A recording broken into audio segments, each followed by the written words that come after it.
Okay. Let me know when I can.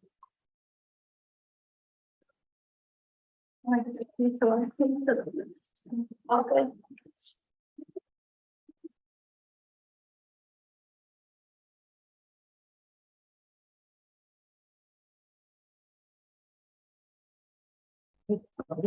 Okay, it's 6:01 and I'll call this meeting to order.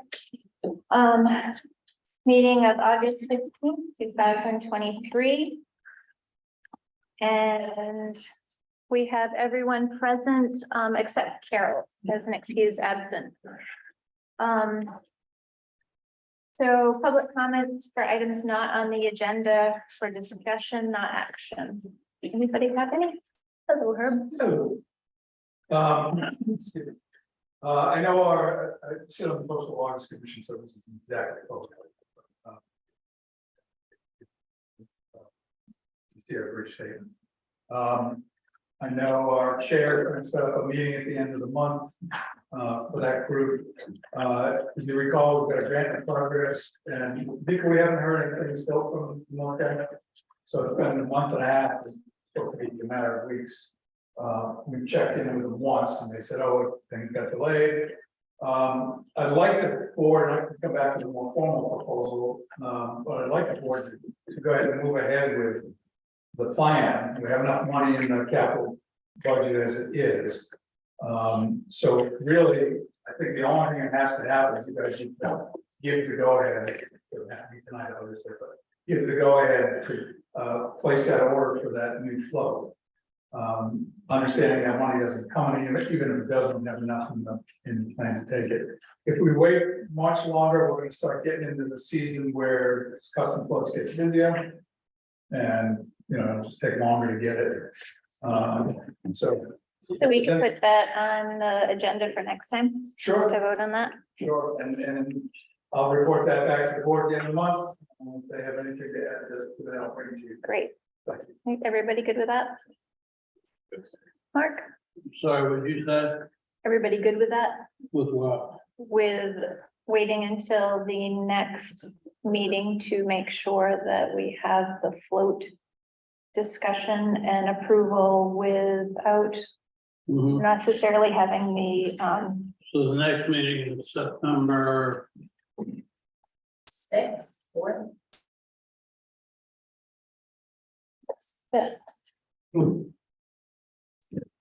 Yeah, 6. if I may, 6. 6, Yeah. okay.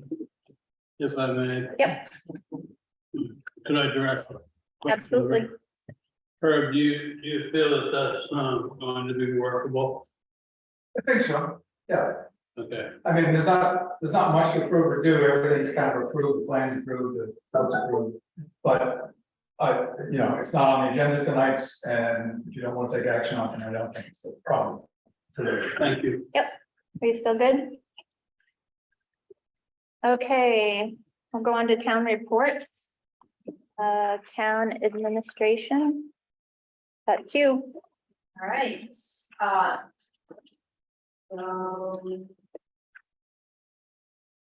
Under the TA report, I'll go line by line with the things that I had that were included in the packet, and then if you have any questions, let me know.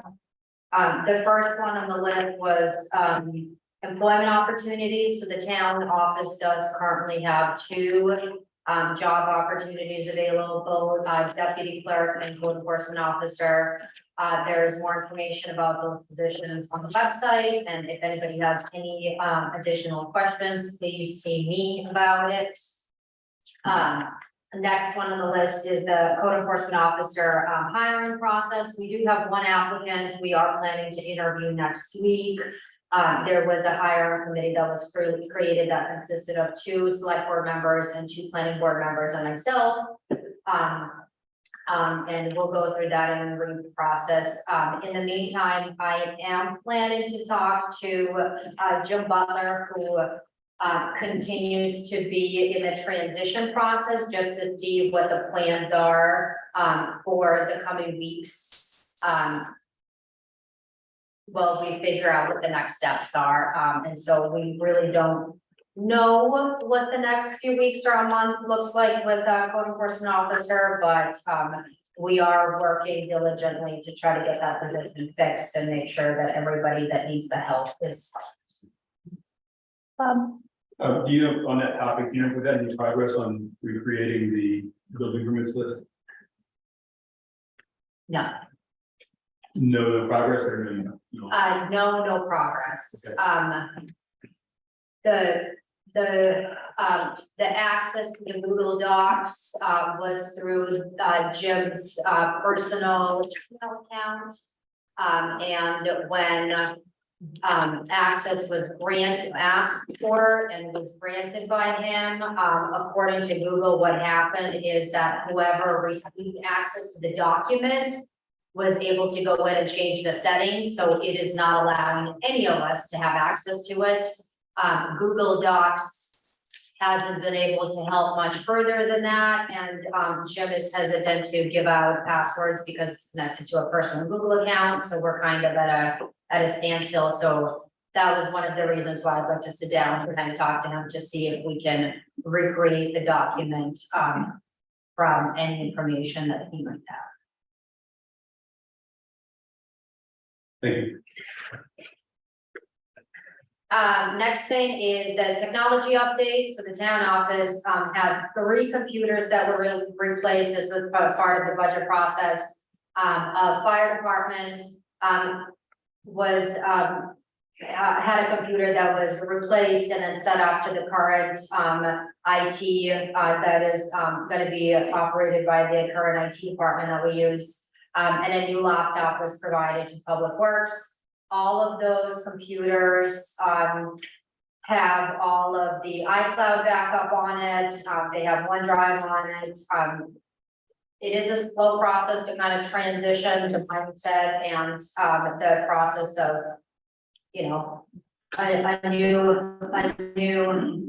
day-to-day of how to do things. But we're hoping that the transition could be a little bit smoother if people can be patient with us through that process. That'd be great. In the meantime, we also have the Board of Selectmen all have now email addresses that are connected through townshippingisland.org email. And we are in the process also to update the town website. So there's few behind the scene upgrades and updates that are happening that could interfere occasionally with quick response, but we're doing our best to try to make sure that those services are provided. Any other questions about that? Okay. Next on the list is the brush dump. So chipping was done and was finished last week. They actually finished within the last day or two. It was verbalized by the company that has been doing this for the town the last couple of years. That this year in particular, there was increasingly more product than what they expected and anticipated. Through that discussion with Public Works, my recommendation was that I sit down with the owner of the company and we discuss some details, including timelines, prices, expectations, so we know for them what to expect, for us what to expect. There is definitely an assumption that if this company continues to do the service, the prices will go up.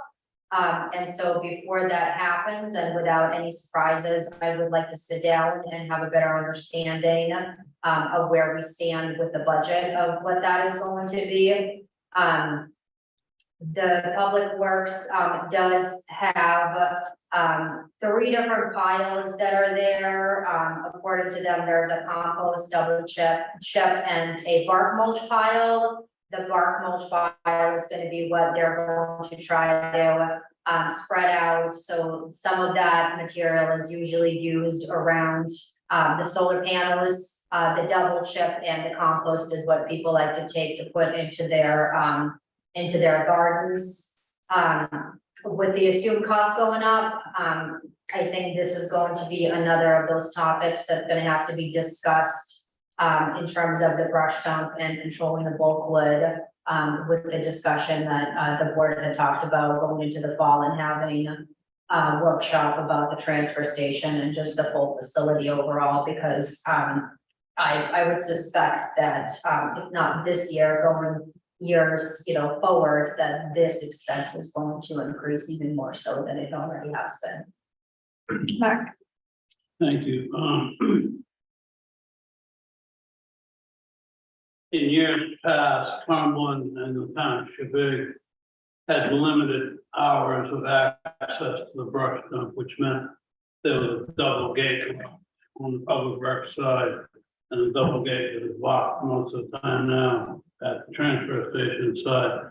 And if we can't get a handle on this brush dump, whether it's volume or budget amount or pricing, trying to charge people going out of there, I think we're gonna have to take a look at limited access, at least while we make a plan. I don't think leaving that wide open for 24-hour access is serving that area correctly. I've been watching, and I agree that this was the biggest pile I've seen in the ship so far. Yeah. And it's just a disaster up there. I know that Public Works and the contractor is doing a good job, as best they can with the sheer volume. But it's gotten out of control, so I'm thinking that we should have a serious discussion sometime soon on an agenda about that specific part of the solid waste department, and look at doing a new fence and either following the transfer station hours or having some hours that match up with our public works crew so they can lock it, unlock it, and lock it, something like that. Thank you. anyone else? Yeah, in addition to what Mark said, I've never seen the work file this year, in the last few weeks. It's alarming. And there's, as you said, two gates. One is open 24/7, and people still go in, and little things I noticed. And I don't know whether the revenues they're getting from people getting the wood is equivalent to what the expenses of shipping the wood. So that's something you should reconsider again, because it's going to be worse in the future. There's a lot of things that. Thank you. When we have that discussion as an agenda item, it would be great to have a history of the timing and payments for that wood chipping over whatever time you can gather. How many visits per year, how many dollars per year over the last X years, just to be able to put it in perspective. I think one of the reasons that it was bigger this year was because we waited until it was bigger to chip it, which I think was a great thing to do. Public Works did a nice job of managing the pile, pushing the pile back, and still leaving space to dump stuff. But we let it get bigger. We could have, if we had brought Jamie out here 3 months ago, the pile wouldn't have been as big. It's just the reality of the flow going in there. But I think it would benefit the discussion if we had the data about the visits and the cost per visits, or whatever history we got. I think we had the conversation. Thank you. Anybody else? Okay. You're next. Fiscal year 22 audit. Communication was sent to select board members and myself by the school board chair and superintendent, expressing concerns about the fiscal year audit not being done, and funds being refused from the Department of Education. I had passed these concerns on to the auditors, and I did in fact meet with them today. And I met with the two individuals that are working on the audit, as well as the owner of the company. The owner of the company individually contacted the individual in charge of the Department of Education about the distribution of funds. They discussed and The agreement was that the auditor was going to send them some information within the next 24 hours to show them that we are in the near stages of the completion of fiscal 22 audit. And that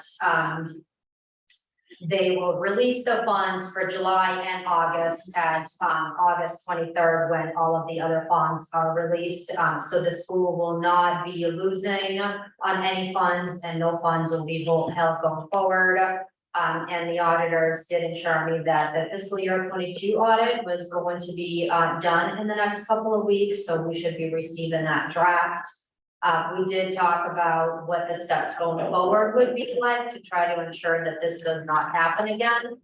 But all in all, it was, I think, a very helpful and beneficial conversation. And I did respond to the email that the school chair had sent, and all of you were CC'd on it for this information with some details. So any questions about that? All right, just a brief FYI, this facilities committee has been working hard and providing, will be providing a very thorough update and presentation at the September 20th select board meeting. The one decision that does need to be made by the board is Bo was the select person who sat in on those meetings previously, and part of the scope of work for that particular committee was that one select board member, or up to two, would be sitting on those meetings. And so because we don't have Bo part of the board now, we do need a member of the select board to volunteer to participate in those discussions. Anyone? Well, Sure. yes.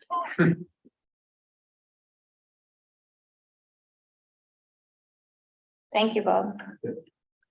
So I'll just CC you on any email communications for the whole board. So our next meeting for that is going to be on Wednesday, August 30th at 6 p.m. in the Russ.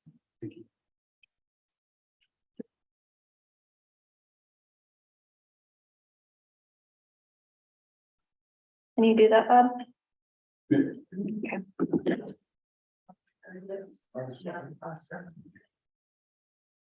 All right, the next thing is the dredging update. So the last meeting, I provided the board and the public with an update about the fact that we received good news in terms of the company that Army Corps hired. Not only did they not exceed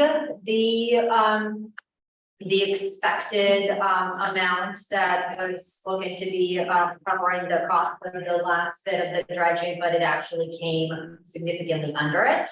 And so Army Corps is planning to come out to the island. Their initial, when I wrote this up, they were looking to come out last week in August. Now it's going to be the second week in September that they're looking for, and they just really want to come out and just do a walkthrough of the stone pier with myself and Matt Ridgway from C2C, just to make sure everyone's on the same page of the timeline of the dredging. It should be only about a 4-day project for them to come in and dredge the remainder 11% of the material.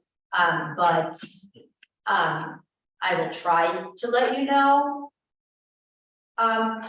if that gets scheduled before our next meeting, just so you're aware. But just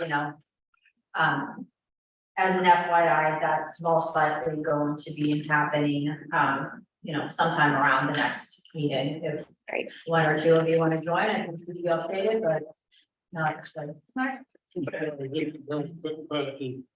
Do you think that Army Corps has made it clear to Croc Marine the difficulties of that marine clay and the equipment that they made this time? I am under the impression that they have made it very clear, because I don't think they want to get themselves in this situation again. I'd like to be there. Okay. Any other questions about that? All right, the last thing that I have, that I did not put in here is, Bob and I, a couple of weeks ago, it was Bob and Bo who had worked with Indian Island towards the end of the discussion about what was gonna take place, down there, and then since then, they've been working on figuring out what to do with that area. And so a couple of weeks ago, they asked the town to meet with them to try to provide an update on where they stand. And so a few weeks ago, Bob and I met with them. And you're welcome to jump in and provide, but they just provided us with an update of what they're looking to do with Indian Island and the rest of their property that they have, and they will keep the town in the loop with any updates that they have. But they're just basically looking to, you know, to find a way to have the best vegetation possible in all of their properties and try to prevent from invasive species taking over and have healthy forests and things like that. Actually, a family member of one of the families involved is a retired consultant in the area of invasive species management. He's taking on the project of identifying and laying out a plan for invasive species management of that entire area. And to that end, got GP Cog to come out and do another flyover of the hook for that slider presentation. Is looking to change over time. And we've got the guy running the drone to expand his horizon a little bit so that the entire property is now included, which will help them with their invasive species project. So it's a good meeting. They're heading in a good direction. They did ask about the parking again. Seems like the parking is working okay. They asked at one point why there were 3 spaces instead of 5 like last year. Didn't have an answer to that. All I can remember. Mark? Very quickly on what you left off with. Do you think it's the goal of these meetings and your subcommittee to come up with a recommendation of a parking configuration for next season's? No, that committee doesn't, that committee finishes charge. I think they're waiting on the town for a long-term solution to the parking situation. I think the first thing required is a survey work, and you all know how challenging timeline for survey work is. Vika, do you have an update from Mr. Schwanda? The last update that I had was they're going to be working on it in mid to late August, and that's the last that I know. He's not here about it. Thank you. Okay. So on that part, the only other thing that I have in the town administrator report is I included a communication that I received from Nat Tupper, who is the town manager of Norfolk. Nothing that the board needs to make a decision on now, just things for you to be aware of. One was there was communication about the steel plate on the work road, and you know the big gap that was between the parking or the cement and the actual work. There is going to be an in-person meeting that I will be going to in Yarmouth on the 29th. Where a discussion would take place about, you know, future work and what would potentially that would look like about some additional work in that area. And then the other communication that he mentioned was some radio service consultation and some equipment that they're looking to add to the town equipment. This is going to be something that Ralph Monroe, the fire chief, is going to provide with further detail on the September agenda. So like I said, neither of them are really decision making, just more as a FYI, if there's going to be some, you know, future things coming down the pipe for you to be aware of and make some decisions on.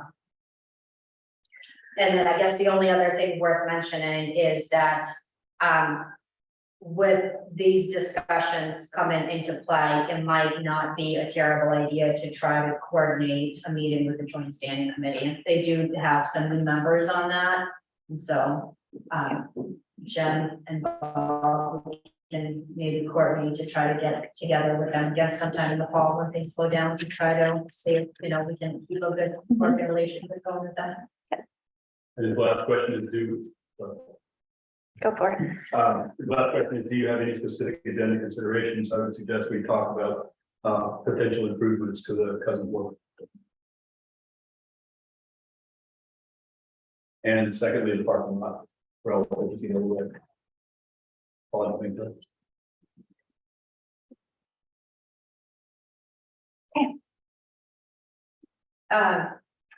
That is all I have under the TA report. Great. Any additional questions? Before, well, I guess I'll go over the treasurer's report. Before, I'm not gonna read what I wrote. But I guess I will start with saying, does anybody have any questions? In terms of the treasurer's report, the reconciliation is done through June 30th of 2023. We have not finished the July reconciliation yet. What I provided you in the packet was expense and revenue report through June 30th, but then a separate one just for July, just because it was 2 separate years. There's also the document for the reserve accounts that was added in there. That was for July 2023. And what that shows are the deposits into each reserve account as they were voted at town meeting.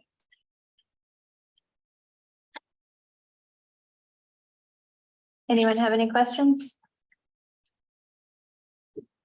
No question, just an observation. It looks like, except for legal services, we did pretty well budgetarily on the divisions total. Yeah, no other, department went over budget in total. There were individual little line items within the departments that, went over or were significantly under, but as far as the overall, there were no major concerns. And revenue looks pretty positive. Yeah, and I think it's just gonna keep getting heavier.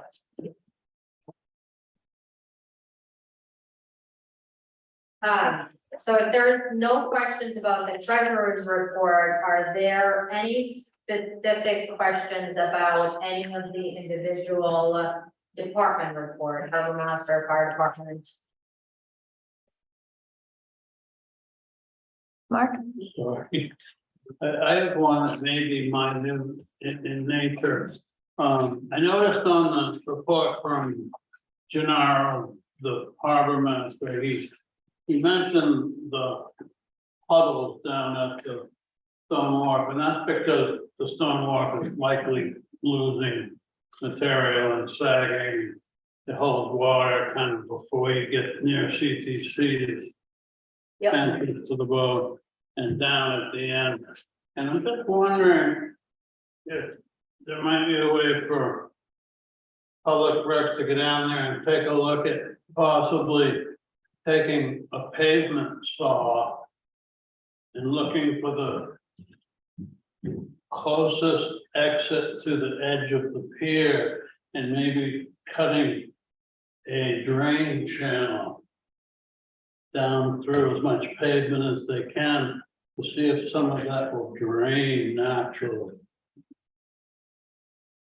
It might be where, I was down there looking, and they might be able to cut one from the puddle to the end there, we down onto the, but they might be able to cut one straight past the electrical post thing. Are you talking about the one that has the two? Yeah, Okay, and then the one closest to the CTC bend, there may be an opportunity to just go sideways right towards the little float there in front of CTC. I'm just wondering if that you might be able to think out of the box a little, just see if we can have a little drain scupper, what I would call it. The little pavement saws will saw through. What about pavement? You wouldn't need much pitch. Can I ask a question regarding that? So if it's sagging, is that because there's stuff underneath that's letting go? We think, yeah. Right, well, wouldn't, if you cut into it, wouldn't that make it less, structurally sound? No, I'm not suggesting cutting in with the water, I'm suggesting giving it an exit. Okay. Point. channel. If Mhm, you can find a little spot, got it. just try it, see if it works at all. So you don't Yeah. want it to drain down through, you want it to drain Yeah, out? the only other option is to try to fill it with asphalt material, it's gonna take a Lot. area, but we've been sort of ignoring these out of habit and dealing with it, but Mhm, there are complaints. So I just wanted to bring that up. okay, You- anybody else? Bob? Yeah, I think it's a good point, and it brings up something that came out of our last visit with Weston Sampson. In the report that was done on the stability of the stone pier, there was a strong recommendation that we continue to monitor professionally what's going on there. It was judged as stable but needs monitoring, and I don't believe we've been doing that monitoring. Something to think about, and they could be talking about Weston Sampson tonight or Yeah, in this. Yeah, so maybe there's a way to tie the two things together. okay. Thank you. Anybody else? The only thing that I want to add to these reports is they both fall under the public works report. So the one thing that they did want to mention in here, when I talked to Chuck, is that now that shipping is over, they are going to finishing some mowing, and then the gravel on some of the dirt roads, trying to keep up with that with all of the rain. This year is a challenge to keep up, and the only other thing is that all of the wonderful stop signs that were put up have been since taken down. Public Works did ask if they should continue putting up any other signs, and at this point I said, don't bother until we have a further conversation, because at this point, we're just going around in circles. People keep taking down the signs, so the stop signs that were put up a couple weeks ago, there's 1, 2, 3, 4, 5, 6, 6 of them have been taken down. So. And that's all I have for those reports. Donna? Yeah, I would just like to speak about the signs, because I really think that the town needs to give a message, and the message is you keep putting them back. Because if you stop, you're just playing into the bullies. And I personally, I just think that it's a safety issue. And, God forbid something happens to somebody, but on the other hand too, people are breaking the law. And if we're just ignoring it as a town and we're saying, okay, it's okay. Boys will be boys, girls will be girls. And I think we've got to stop it. And whether it's you put out some kind of camera someplace, I don't know what you do, but we had the same problem at Chandler's Cove, you all know, for years. The property was abused. And finally, the town of Cumberland made a decision. And every time it was trashed, they went down and cleaned it up, and they kept doing it and doing it. And even when we became a town, we did it. And eventually we broke the culture. And so the question is, do you want to try to break the culture, or are you happy with the culture? Thank you, Donna. We'll put it on our next agenda. Anybody else? Okay. Sue, I add what Donna Damon is saying, it's so important. The other day I saw a bicycle swing and there was a car coming. I mean, he was lucky to swing along and continue. I mean, this is a culture we have to stop. thank We you. have to keep putting them up. If we need help, I'm willing to put them up myself. Thank you. They don't want it. Nick, you good? Okay. We're gonna move on to regular business, and we're gonna hit 23-067 to discuss the road commissioner role and take any necessary action. As we all know, we took away that, under because job description, her many job descriptions, and we put it on to the select board. I'm not sure that we have done due diligence in working that role yet, but, I'm open to hearing how we want to tackle this. I started trying to figure out a way that we could, as a group, act as a road commissioner in more logical fashion, as opposed to just sending emails or text messages or phone calls. Started making calls to see if there was an app out there or some sort of software available for logically reporting problems in a way that becomes a workflow that then goes to the right department, and when it's checked off, it goes back to the person who first filed the report.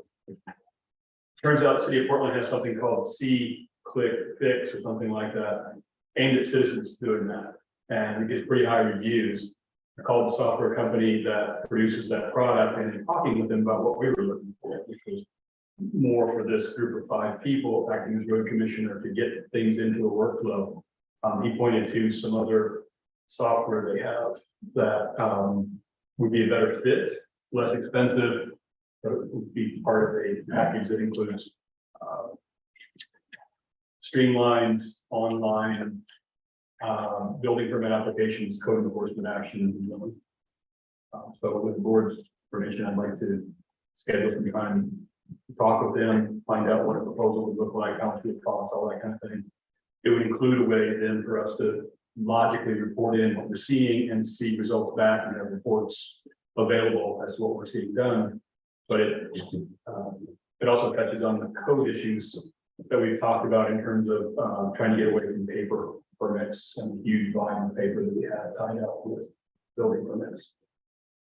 Josh? I kind of misunderstood. Did you say this app that citizens can actually like write in on the app and tell us like what they're seeing on the roads too, or would it There be? is an app that does that. Portland uses it, but it's much more expensive because it's public facing and kind of glitzy. And I told the guy what we were looking for. He said, "That's you don't want to do that." Okay. But this other thing would allow you to do that as part of the code enforcement package. And here's that's interesting. The guy called me back today to see where we were. I said, "We're meeting tonight." And I said, "If the board is willing, I'll schedule a meeting with him, try to learn more about it and make a presentation about the board." Sounds good to me. What about you guys then? What do you think? Good with it. Mark? I do have a couple comments myself when you're ready. I'm ready. Thank you. This is an area where this town has fell flat on its face right from the beginning of conception in 2007. It's just a fact. Planner would be another one where we've never really had anybody paying attention to planning for land use. Most towns that you go to, even some of the small towns, will have a road commissioner or more likely a public works director.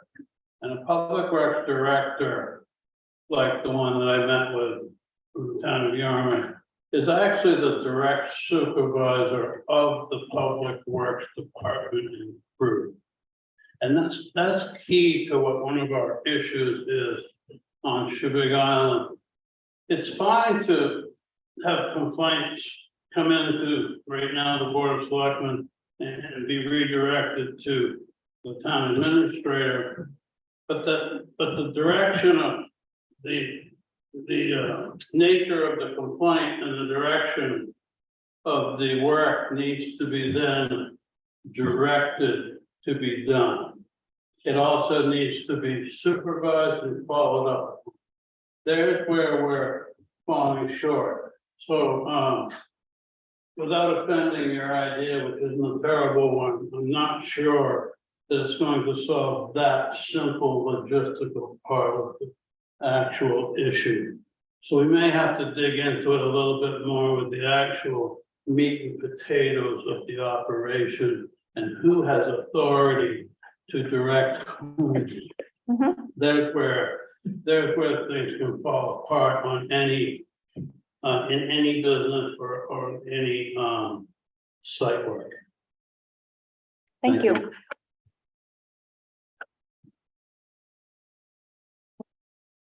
I don't have any comments. Do you have anything to say about that? No, I mean, I'm thrilled you guys took this away from me. I will say that I did add in the package, which I'm sure you saw, there were two things that I added for this particular discussion. One was just an email that was circulated, where there were some suggestions, and one of the suggestions talked about maybe doing some training or workshops, or trying to see if you can get like a professional to come in and talk. Just some suggestions. And then the other one I want to make sure it doesn't get lost in this discussion was with a complaint that came in. It was something that Mark had emailed that I felt would probably be appropriate for a road commissioner discussion in terms of parking down at Chandler's Cove on the road. So those are the only two things that I wanted to make sure got pointed out. Bob, Relative to the email, I highlighted with a couple of questions. So the email from Peter Coughlin, who's the head small town guy at DOT. When he talks about the grants and the increase of $3.5 million for the state of Maine for local small town road grants, have we received grant money like that before? Have we received grant money for our roads? I don't know about grant money for the roads, that I can't answer without looking more into it. We do get money every year based on, you know, how many roads we have, and the town gets about, I think, like anywhere between $13,000 and $15,000 based on how much there is to split, so. But grants, I can't answer that. So do we have to do anything to get that money? No, it's just a piece of paper that I fill out to let them know what the money was used for in the previous years.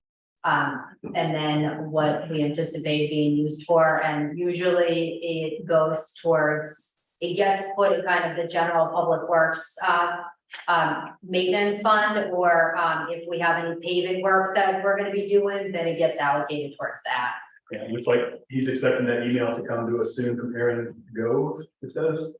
I would suggest that the road commission get a copy of that email and be part of answering that.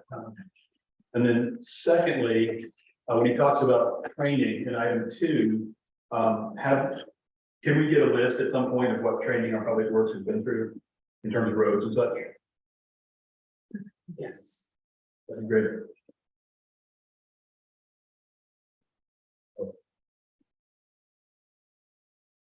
I'd be happy to reach out to the Paul Brown gentleman, or the road ranger, as he's called, to see what services he could offer us, if you so desire. That'd be great. Okay.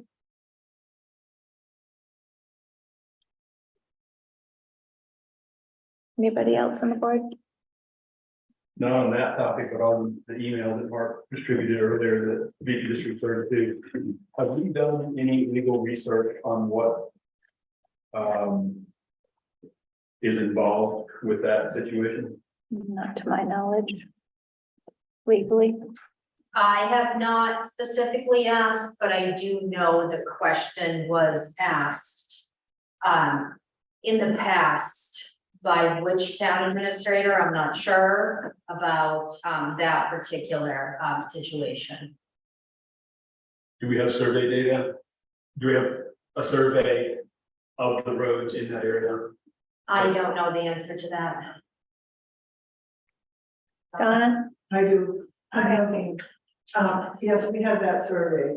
And we had it done as part of coastal access study when we were part of Cumberland. And that is, we have that survey, and we also have, Pam gave us a survey, and they both basically, and then we have the original, Novel View subdivision plan. And basically those roads, go over the same place as those roads. The problem is that when they were accepted during World War II, there was no written record as to what they were actually accepting. I mean, it's always been the town's, position that they accepted the roads that were on that subdivision plan to get down to the border. But there is, the town of Cumberland did have a survey done. So we should have that survey available somewhere in files, or perhaps we can get it from Cumberland. It should be in the town office. I mean, I've got copies myself, but, Oh, and every one of the board of selectmen at the time, we went down and walked it. Mike probably remembers when we were trying to figure out where the lines were. So there were a lot of copies of, we had copies made of those surveys. what's the next step? Has,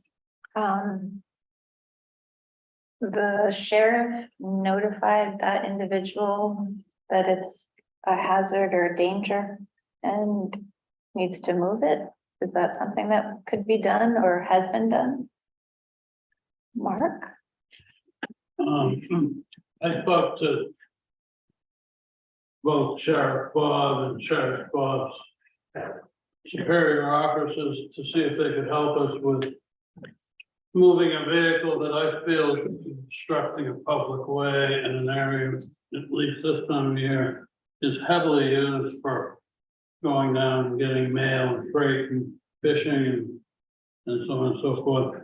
They didn't feel that our local ordinance, our local parking and traffic ordinance was adequate. I would suggest we start there, and see if we can tighten that ordinance up a little bit. And then insist on assistance from our sheriff's department, whose contract specifically says that they will assist us with local enforcement. I think probably starting there. I realize that the roads down in there and some other places on the island have some boundary issues with private properties. But I think we've been through most all of that, trying to resurface and fix up the roads on this island. And we had a pretty, what I thought was extensive meeting down there, which included Central Maine Power, about the possibility of shifting that road a little bit to accommodate concerns from local property owners.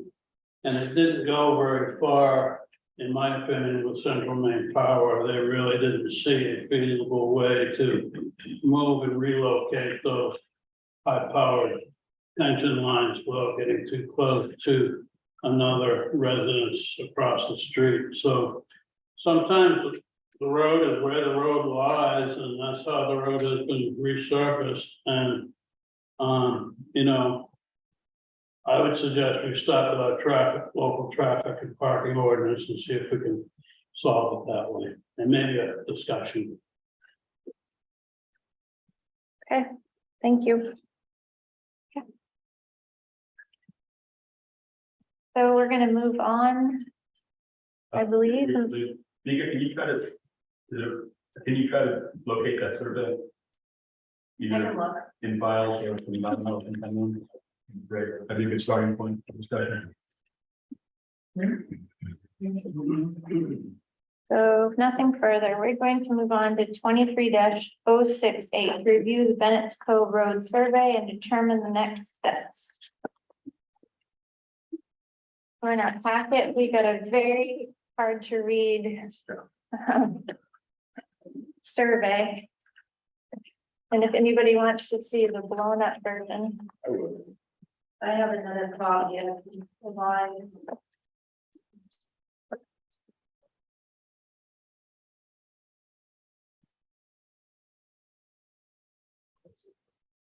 Yeah, this I was thinking of the other one. there.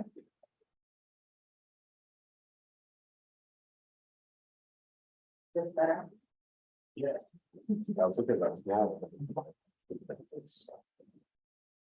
So these just got delivered to the office today, so I haven't been hiding them out and everything. We just got 3 copies mailed to us. Like that, my email, like.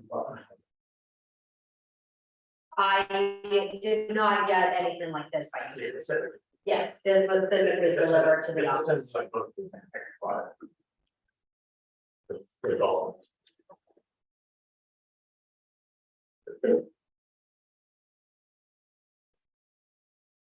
I guess what I took away from the survey, I'll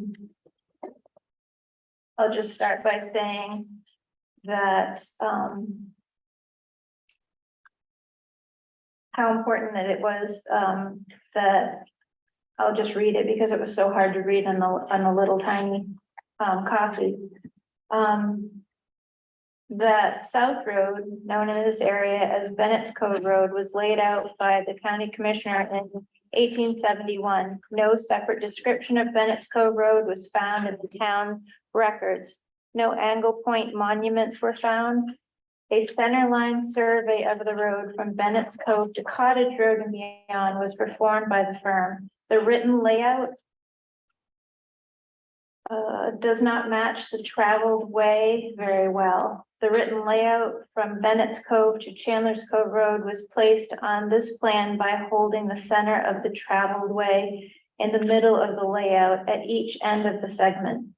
Title 23 Highways Section 2103 of MRSA states, when a highway survey has not been properly recorded, preserved, or the termination and boundaries cannot be ascertained, the Board of Selectmen or municipal officers of any municipality may use and control for the highway purposes 1.5 rods or 24.75 feet on each side of the center of the traveled portion of such way. So as we have been talking about this road and being concerned about the amount of traffic and barging that takes place, and the safety of it all, this gives us the right, or the town, the right to retain 25 feet on either side of that center lane.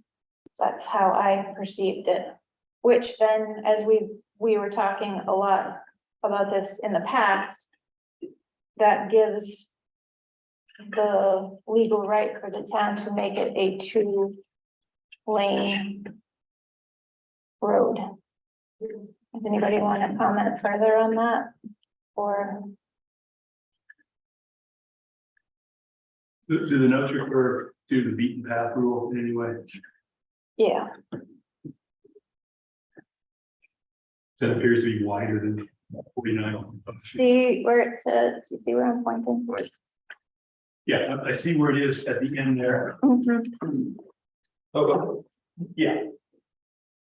So is that 24.75 on either side of the center line? Is that the beaten path rule? I would say yes. Yeah, correct. Thanks. So now that we have this information, what do we do with it? Mark? The only reason I know the numbers is Herb and I worked so hard to resurface the road. The widest travel lane that we have on Sheboygan, and I'm talking edge of pavement to edge of pavement, Mhm. is 21 feet. The reason I say that is I'm not sure, and I'm not suggesting right now this get paved, I'm just using this for travel lane discussion purposes. I don't believe that we need to have roads on Sheboygan Island travel lane wider than 21 feet. 21 feet is North Road. Yeah. North Road when you're driving from Pete Pellerin's driveway, Mhm. going past the public safety building, town office, and heading towards the church. That's the widest road on this island. And I don't believe we need roads any wider than that on this island for travel purposes. Now, adding, if you're gonna improve a road and build it so that it's safe for two-way traffic, that's probably the goal of travel lane. On top of travel lane, you need shoulder for stability and drainage. And then you need area, after that for the water to go off properly. So, I'm just, the reason I'm bringing these numbers and these realities up is if we ever decide that this road should be widened for safety or practical purposes, I believe that someone that builds roads like C.D. Mahar, God Dugas's company, you know, people that know how to build and design roads are going to tell you similar things based on what their knowledge is. And you also need crown for drainage, and then you need to maintain that. So, I'm not sure where I'm going with my statement, but you asked if I had any thought about it, and I think if we decide to widen this road, I think that it needs to be part of a bigger plan and reason. Why are we widening the road? Is it going to make it safer and better for that neighborhood? Possibly. Is it going to make vehicles go quicker at times? Possibly. Is it going to be more maintenance for us? Certainly. And is it going to be more responsibility for us? And then are we going to have to regulate the landings and the agreement with the businesses that are using the facility? I would recommend it. So, Well, Yeah, I agree with what Mark just said on all points, and I would add that. As Mark said, we don't need 50 feet No. wide roads. But I think at the very end, for the turnaround, I think that 50 feet gives us a good shot at improving safety, eliminating the need or the perceived need for trucks to back up the road. So I would suggest that we engage an engineering firm such as C.D. Mahar or a road contractor who has those capabilities to, and I would suggest to use an RFQ process to do so, not just one company, but let's do it right. And then set about making the road safer with a better turnaround within the confines of what this survey tells us. thank you. Anything, Josh? Just because I'm a newer selectman, who is pushing for this? Is it the barging company that wants? I'm not clear on that. I think there's been several complaints, because of the amount of barging that has increased within the town. For things like hauling our trash, which affects everybody on the island. And the amount of contractors, there's a lot of new building and all that, that area has been backed up, and it's causing a lot of headaches for the people that live down there. And frankly, for the barging company and the contractors and everybody. So it's kind of been a mess, and it keeps increasing, I think, to be more of a mess. So that's why we're talking about it. Perfect, thank you. very, very quickly. One thing about some of the nature of the vehicles that come up through here, and I'm just gonna use the roll on, roll off trash trucks as an example. They tend to be rattle bangy, noisy trucks. It's just the nature of how they load the thing onto the truck. It's just not a tight system. And so if the road is rough and rocky at times like it is right now, it actually adds to the irritation of the operation. But what we've got going on here is you know, the last few years, things have just exploded with the busyness of construction on this island and the transfer station activity. And, you know, whether we do an improvement down here at some point, I really think it's imperative to have consider having a very, you know, frank and clear discussion with you know, the barge carrier, the main barge carrier that you're using in this area about expectations of operation and then set them in writing at some point. Because if you don't control some of the hours and the activity, you can make roads and turnarounds as safe as you want. But if they can just use them at will, it's not really gonna make it better. And as Herb and I know, making the roads wider and smoother does not make things, you know, safer. Sometimes people go faster.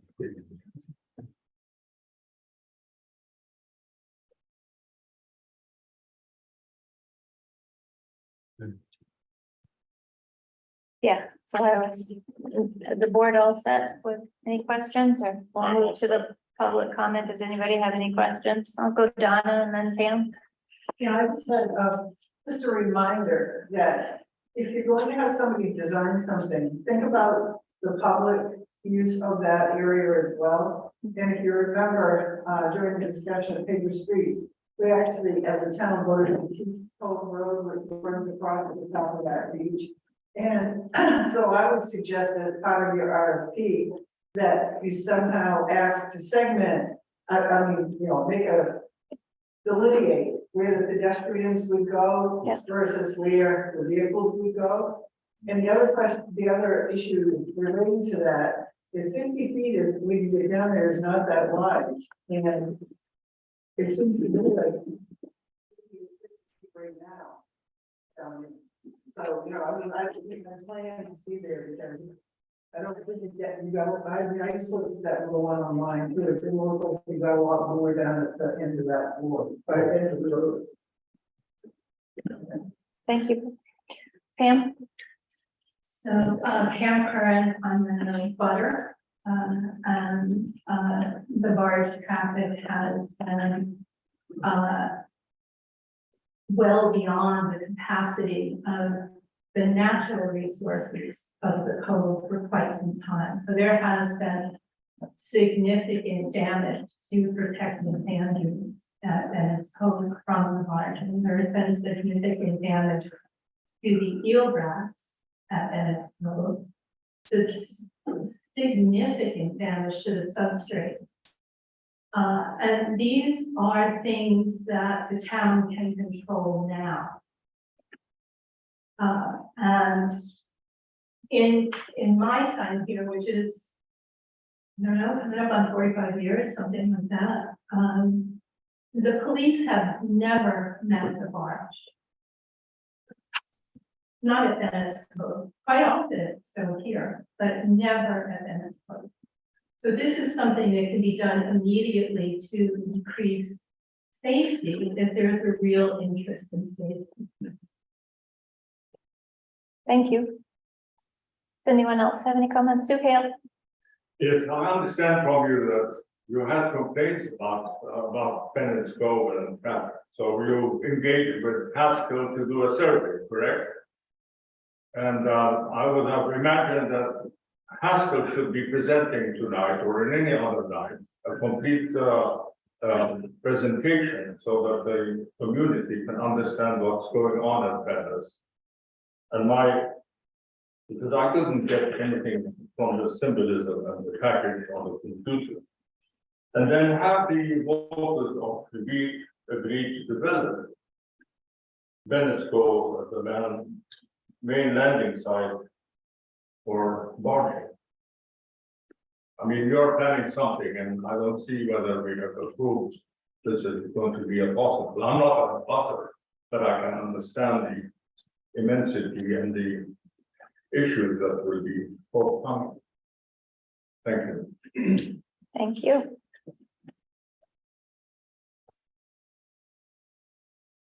Oh, The road is one part of the difficulty down there associated with barging of commercial vehicles. But the more important aspect is the beach itself. And the difficulty in getting up and down the same beach. Virtually every other landing site in Casco Bay is hard faced. When that is done, okay, it's a smoother transfer, it's a quicker transfer, and it's safer for everybody. Protects the environment, okay, I hear that as an answer to a lot of the concerns expressed tonight. I thought that Lionel Plan Associates extended an offer in writing in town to hard face that beach. Can you bring us up to speed on the results of that communication? Or if the town wishes to follow up with him on that offer?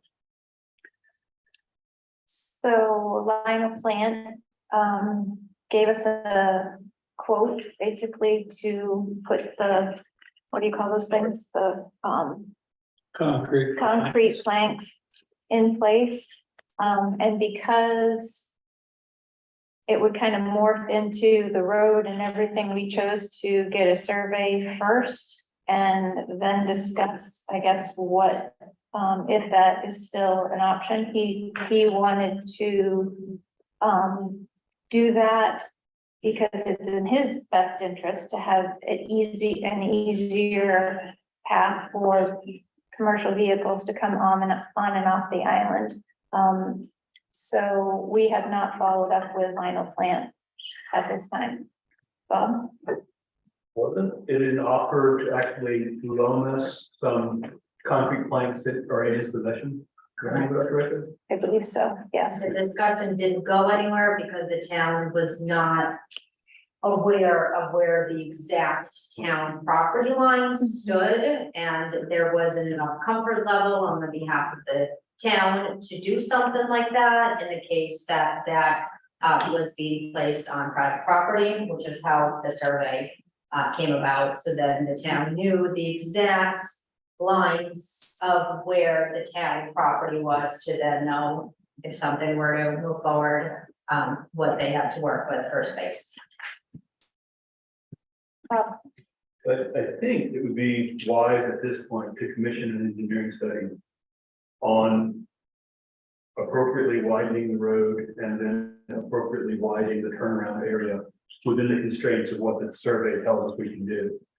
And with the thought of a hard ramp being part of that project, get an engineering study back, a proposal, a design study, not an implementation plan, but a design study, and then bring that back to the select board. And try to get that.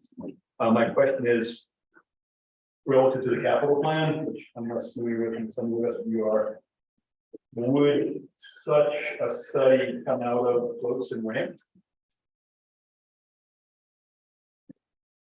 Well, based on the amount of money that all these other engineering plans have come forth with, I would think it would come out of the barge ramp line item, which right now we have 30,500 in. Yeah. I think the studies, this is not like a stone pier study, this is gonna be a lot less than that. We could at least find out, get an RFP out and find out what it's gonna be. You just got her in there.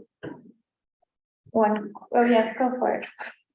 To answer your question, the definition for floats and gangways, that's the one you were. I was looking at barge ramps. So barge ramps, it's engineering, capital maintenance and construction, reconstruction of barge ramps. I think that's what The other one that you had reference to, wasn't it floats and I gateways? said floats and ramps, but Yeah. I know Matthias's labels haven't kept up with our capital plan. Yeah, the floats and ramps is Cousins Island, Stone Wharf and Chandler, so Bennett School does not fall under that. Thanks. So barge ramps would be the appropriate. Would it be, I know that, engineering for the road and to improve the road and turnaround, but would it be in the town's best interest to go back to Lionel Plant and see if that offer still exists? And Because I'm assuming that you would have to have a DEP study or something like that, that would allow this to be done, and I'm sure. I'm assuming because, you know, he's done that he would know, Yeah. you know, No, I don't think he would. I think asking that question, I think would be part of a proposal. I think the way to go would be to ask for a proposal from somebody like CD Mahar and other people who are in that business, so it's two separate things, No. or it's all all one piece. one piece? Okay, I think it's a set of plans. It could, I'm guessing. Wild guess, but maybe 15K, 20K, maybe 10, you know, I don't know, but I don't think it's 100,000. okay, Pam? Will the engineering study include a natural resources impact assessment? Is that going to be part of the RFP? I would say it would include all such studies and statements that are required by the DEP. And I think it definitely needs to include the pedestrian aspect that Donna referred to. So a full NRPA permitting process. If that's what the DEP requires, yes. Mhm.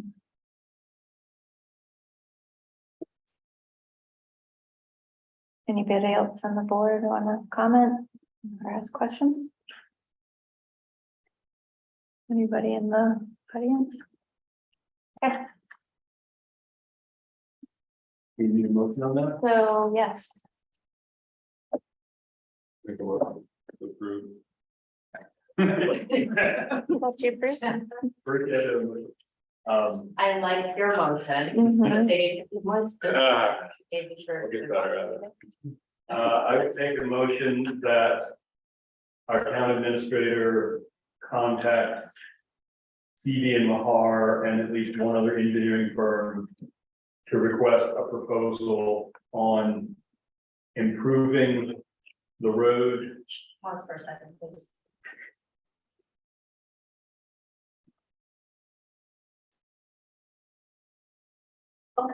The turnaround, pedestrian access and parking, recreational use, and appropriate hardening of the ramp. And coming back to the proposal to that effect.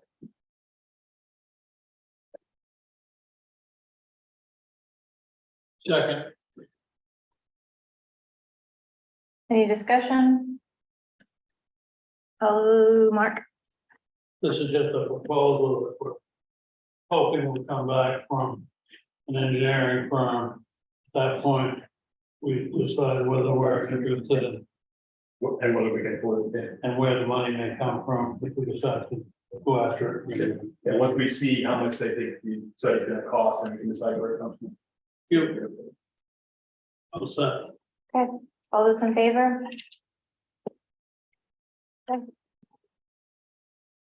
Thank you for pausing on that one.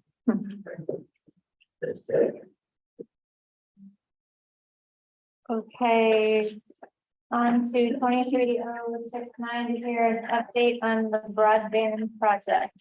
We were given information just as we got here. I haven't had a chance to look at it really.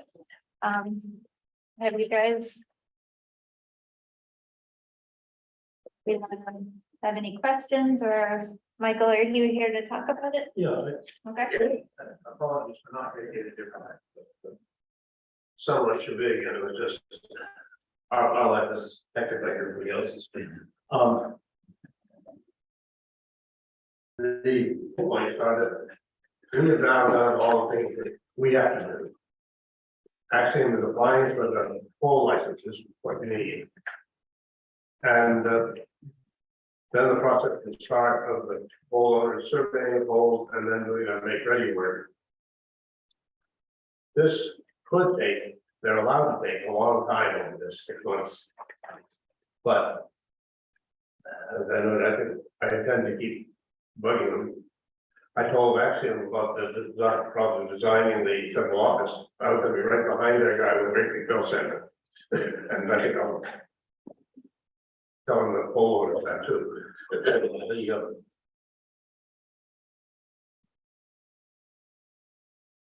There's some detail in the timeline about when we expect things to happen.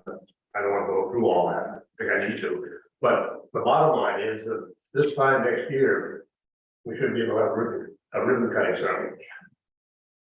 Before. And we expect construction to start in first of the year, more or less, early in the year. And we think that the thing we're working on now in the committee is the so-called central office, which is where all the things come together. Going to be kind of the flat firehouse. And that, I hope will happen. Construction will be, that will be done this fall. Before we get to go to doing, or before you still work the ground. There's also anticipated expense timeline in here, which isn't very good, good information though. I passed out a map that shows where we think the might go, kind of behind the bear factory there, it has that 55-foot setback from the street. So don't want to put it in the woods, and then you have to clear the woods. About where it's already cleared. And any questions?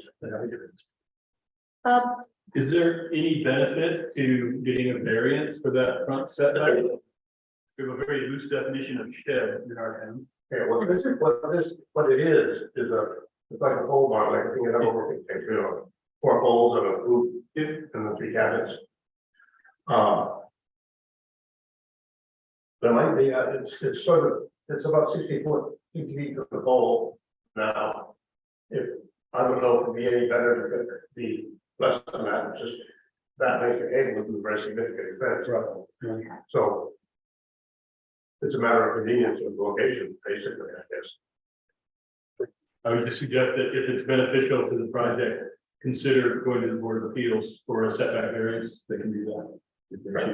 Good thought, thanks. Mark?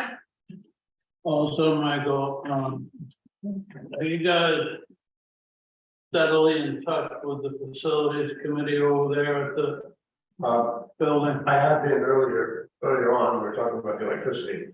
Yeah, I intend to go back to them now and talk to them about the exact location, because I would like them to sign off on it. Make sure it's not in the way of anything they're planning. yeah, one thing that I'm thinking about looking at this is the future 400 amp service line. Maybe going up through that area and then turning and crossing the pavement, just as you walk in the town office, so that they don't go completely through the whole driveway, but I don't know that, so that may be one discussion. That would come, that's gonna be underground presumably. What's that? The service is gonna be underground. It'll be underground, but the only reason I'm bringing it up is they might want to put that cable and set the building in sort of logical sequence. I think that should be coordinated. Okay. Michael, you said that you thought it would start prospectively in January. Construction should start. It will be later, probably later than January, but Can things be done, snow, frozen ground and that sort of thing? well, it's all in the air. Yeah, So, in principle, yes. Okay. The part that's constructed on the ground is the central office, and I don't think it's done before the frost. Gotcha. I mean, they'd probably rather do it in the summer, but we'd rather have it quicker. Mark? Very quickly, Michael, you also wrote on here, one matter that will need attention in the future is storage space for materials, particularly once construction starts. As of yet, we have no real handle on the space required, so no action can be taken. But, so you're thinking you're gonna need some temporary storage from somebody with a big farm is not related to the town or what? Possibly, I mean, the thing is, I mean, if they're gonna bring down truckloads of drums and cable and crates of electronics and things like that. And it's obviously, they're probably gonna wanna bring it a truckload at a time, and they're not gonna get that all off in that same day, I mean, so there's gonna be a short / long-term Okay, storage issue. and what time of year would this stuff start arriving? I have no idea, that's why we don't really gotta handle it. They've ordered the materials, but I think Hawkeye is storing them as they come in Yeah, now, and whatever facility they have. the only reason I asked what time of year this might be starting, and if it's not in the middle of the winter, maybe the town garage could shift some equipment out and help with some storage temporarily.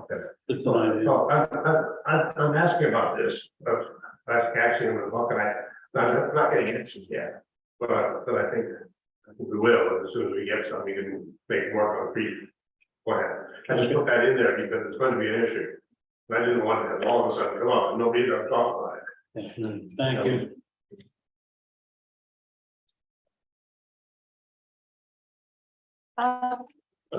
Twenty members of the public. Paul, When I quickly read through the ordinance, what you have described, Michael, does fit the definition of telecommunication facility. So if so, as Bob mentioned, there is a requirement for presentation to the Board of Adjustment and Appeals, but it is also subject to site plan review with the planning board. So I just want to make you aware that that final determination will obviously be made by the code enforcement officer, but the broadband group should be prepared to make the presentations to both of those boards with enough time to facilitate the construction schedule. Yeah, my understanding was that because it's a town-owned facility, that it needs to be permitted. No, That's what I was told. Yeah, I mean, Bob can speak to that. no, we've gone through that before. The town is subject to every regulation that any business or individual is subject. Good, Yeah. really good point. we all set? Thank you, Michael. So 2307 to discuss the select board retreat and take any necessary actions. We've talked about getting together. The last date we threw out was September 16th, which is a Saturday. I have reached out to Wolf Neck Farm. That was Carol's suggestion. And I have been in contact with the guy, but he hasn't, he's had some trouble emailing me the information for some reason, and he wasn't at work for the last few days, so I haven't heard back from him. So I don't have any costs or time frames, but he did say that they had a room that would be the right size for us to meet, and just wanted everyone's opinion on that date, September 16th. Are we still good with it? Bob, Mark, Sorry, but my wife and I are gonna be way down east. I'm not sure I can call in if you'd like, but no, is there? I'm sure my advice will be helpful. No. It's an anniversary, or I. Yeah, we're not messing with that. Is the following week, maybe? We could all just go with Mark. Yeah. Yeah, here we go. Now that's a retreat. I'm sure Beth would be check. thrilled. What about the following week? Carol. Will you be back by then, Mark? I'm probably here the following week, yes. I have a wedding that day too. 19th? I have to go to 16th. Okay, so that's out. Yeah. And we shoot for, I'm good, 23rd, the 23rd. May, my anniversary is the next day, so. Okay, I'll get you guys. Where are we going? I think the 23 is okay, as long as Elizabeth doesn't text me and tell me. All right, we will, I'll get more information at our next meeting for that. Great. 23-071 to discuss toll road access right away and taking necessary action. In our packets.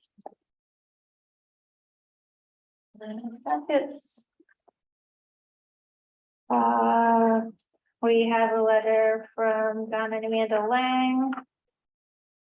And the Lang, Turner Tag and Morgan.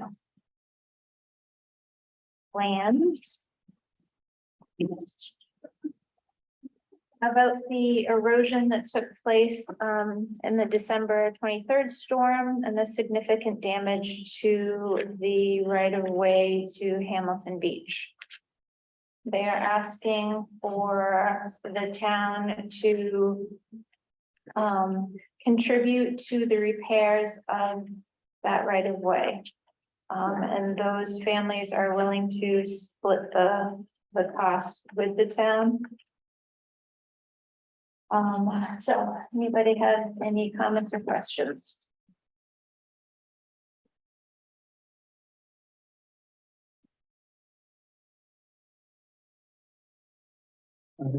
Art? I think if you try to accomplish it, what I've been going through is a place to take the money from. And I'm not finding, easy answers to that. The coastal access fund is what would fall under this request. You only have $16,400 and then account at the moment for, 8,000 change short. I went down and looked at it, it does need to be repaired. The residents are taking care of their private responsibility. It is a town right away, the stairs need to be fixed for this. And now they really need to. So, I don't have any other solve tonight except to talk about, contingency, and that's over 50%. I can't remember what we set aside. Can you, 14,000? Yeah. Contingency is That's- $14,000. None of it has been used. We are fairly early on into the new fiscal year. The alternative option would be to have a special town meeting where you would have a warrant article to request funds to come out of either the general fund, which is ultimately pulling money out of the undesignated fund balance, or you can look at other reserve accounts and as a board make a recommendation to pull it out of dredging, Indian Island, or whatever other accounts, but that would be aside from using contingency to cover the cost. Special town meeting would be the other option to cover those funds. I'll go Bob and then Mark, sorry, And or Mark and then Bob. I agree with that, and if we end up going the route of a very quick special town meeting vote, I would then recommend that the whole requested come out of the general fund and leave the amount of money that's in the coastal access fund in there for other purposes. There are other areas that need attention. And that would be something you would decide as a board prior to us writing up the warrant article. And the special town meeting would be similar to, an annual town meeting. It would not follow, hopefully, it would not follow with, a private vote 8-8. It would just be, you come in, you vote, and then you'd be done with it. That would be my recommendation if that's the choice to make. And I'm sorry, did you have a question? I'm interrupting you. One more. Could I ask directly to the Langs? Sure. Is there a proposed start date from the contractor yet? After Labor Day. Okay, thank you. Bob, Couple things. It seems appropriate to just do a single source thing here as opposed to both because there's so involved with that project, and it appears there are other projects that would be mobilized for while they're working on this, is that correct? Yes, and to be clear, well, there's work that needs, this, not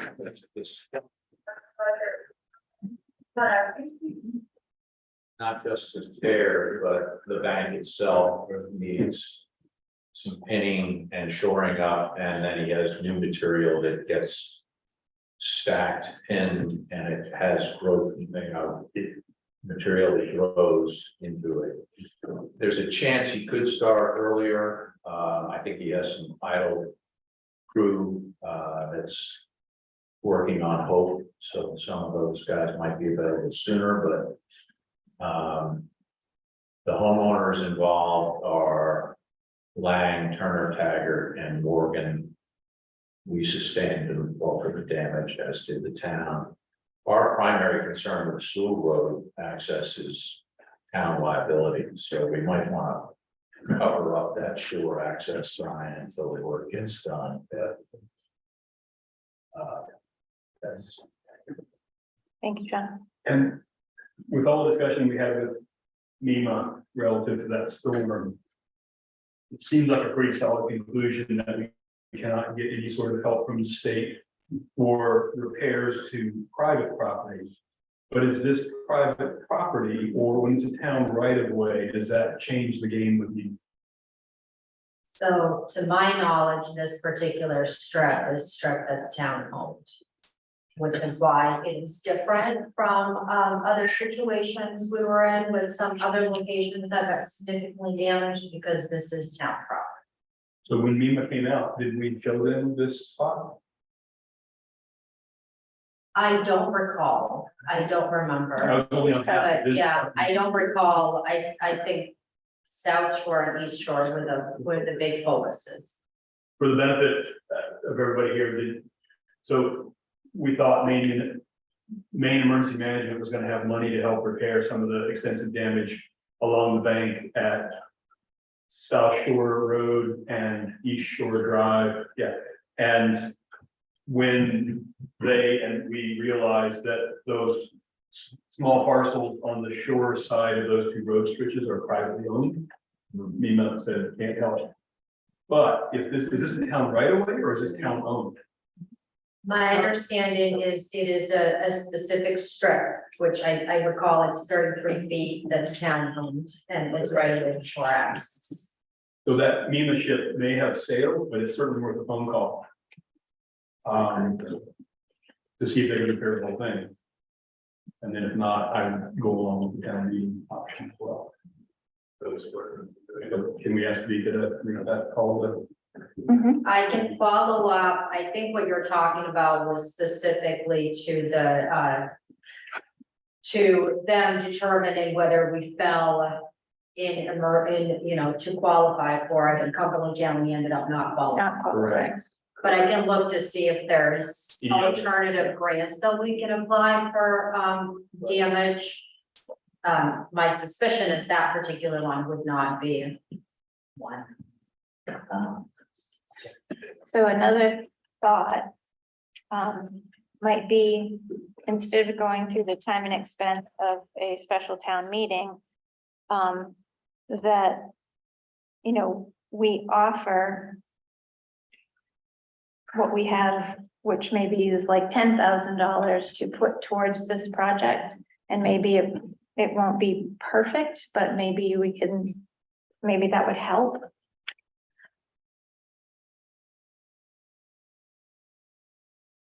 Because that is available. But I also get concerned about what precedent are we setting? Is this gonna are we gonna just be now inundated with a lot of possible repairs? Right, but again, if this is, As This is long as town. it's town. yeah, I thought it was an access even. Yeah. Did you see it? Public? Nope, sorry. The owl was in the way. I think that you definitely should do this, because right now you have two inadequate accesses to, Hamilton Beach. I went up today to look at the one that's over by Martinville. And the majority of the people in this community are aging. And I mean, I have people who are the nicest people in this island who are, it's so sad coming to me and saying, I can't get to the shore anymore. I would not dare at Hamilton Beach down by Martinville to go down to those rocks. When this project was done before, it was not adequate, how it ended up. Because before the steps went all the way to the shore on 2 rocks with nothing to hold on to. I would not dare to go down there even before this happened. And I think if we're going to do something, we should make sure that we do it correctly. And that we have stairs that are safe and that we have railings that go all the way down so that people actually can use these places. And it wouldn't be, there's been a lot of runoff of that by Mike Fields that needs to be fixed. That's totally separate from this, but the road description for Soul Road is 2 rods and 1 meter. And if you go down there, there are rocks, and I think everybody knows about this from the last time. And we were adamant that they not move those rocks because they're actually 2 rods and 1 meter apart, and it shows you exactly. You would not have the problem you've got at Venice Cove and all these other places. Those rocks have stakes in them, and they're part of the road description. So I just want people to remember when they're working up there, don't move those rocks, because last time they moved them and had to put them back to go find them and reestablish. Right, John? Yeah. Same, well, it's the same contractor who did. Yeah, so he knows about it, but it's something that just for institutional knowledge. But if you're going to do this and you're gonna have a design and have it so that it really works. And if it costs you $2,000 or $3,000 more to have it so it's safe and people like me can feel like they can use it, or Beverly, and even Beverly is getting afraid. She told me this yesterday. She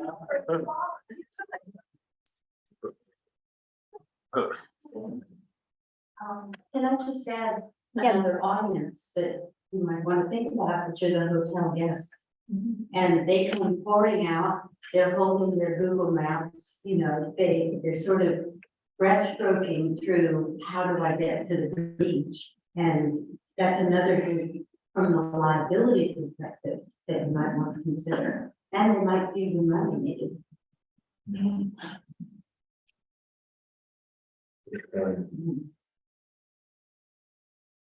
Anybody else?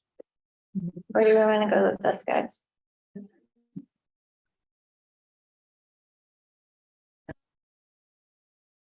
Mark, I think Vic is gonna make a phone call. It's going to be probably not fruitful with main emergency management, because what I heard from them was the basis of turning us down for trying to fix the damaged areas after that storm in December was not really private property or town property owned, although they were concerned about that.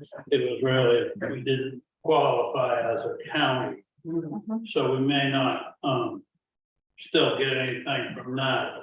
I think that this board should vote to proceed with this repair at, you know, around $25,000, a little bit less is what I'm seeing on the paper.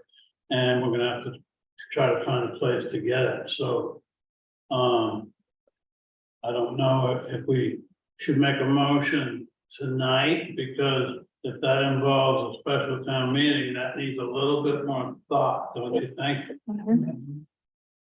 Special town meeting is going to require drafting up of a warrant similar to an annual town meeting, which is gonna have to be presented in front of you, and you're gonna have to sign it, and then it has to be available to the public for 7 days, 10 days. So it could happen as quickly as 2 weeks, but obviously, with the light of the next meeting is until September 6th, I think the board has some decisions that they need to make about how you want to proceed with this and what you want to do. Yeah, With that in mind, that it it won't take a long time for us to draft up the town, special town meeting warrant. Unless you want to add a slew of other things to it, which I would recommend not do. But with the next meeting and the timeline in mind. I'll finish quickly, I promise. The other option, which may or may not be a little bit risky, that we have access to as of right now, is the coastal access fund money of $16,000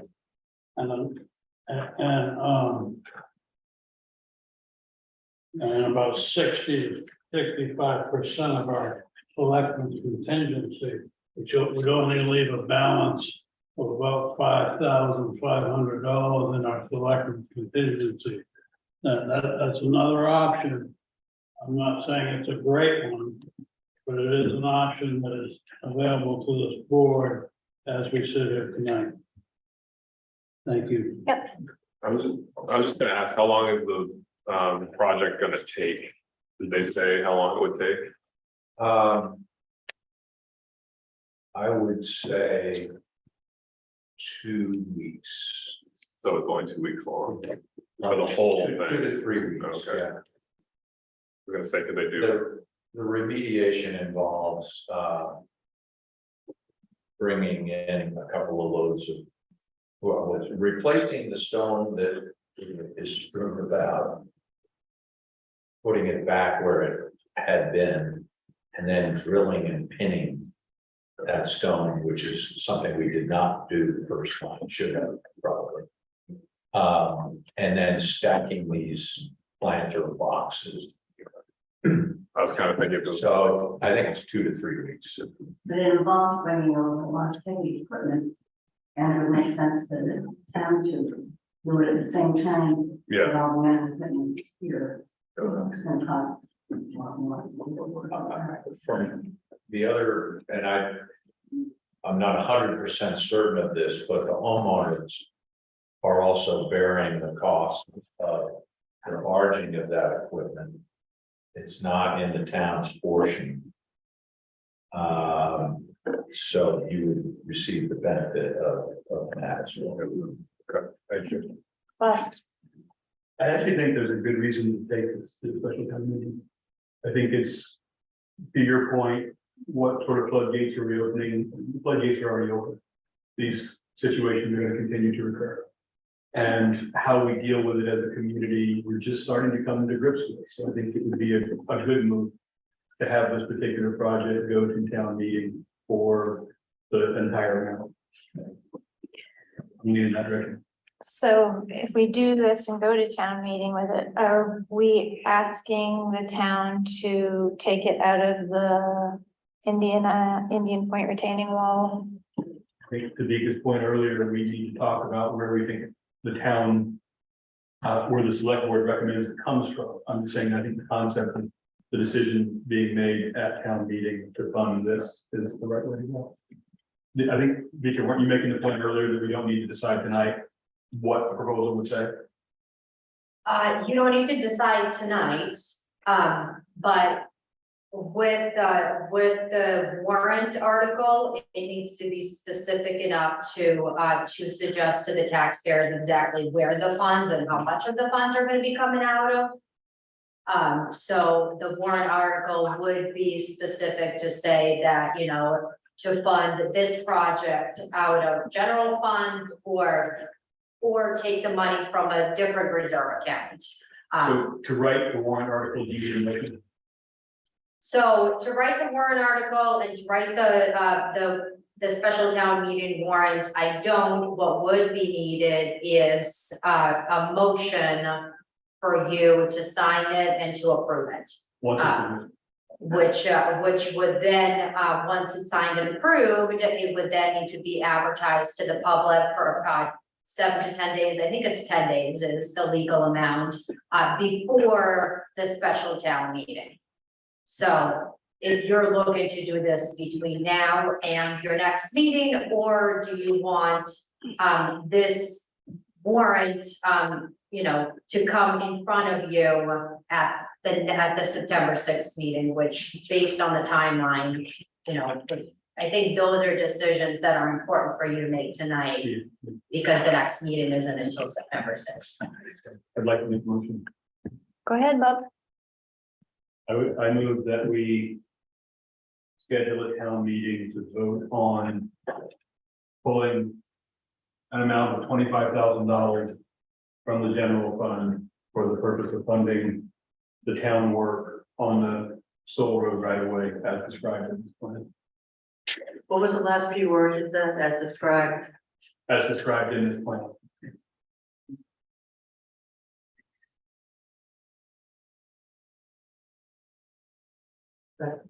Do I have a second?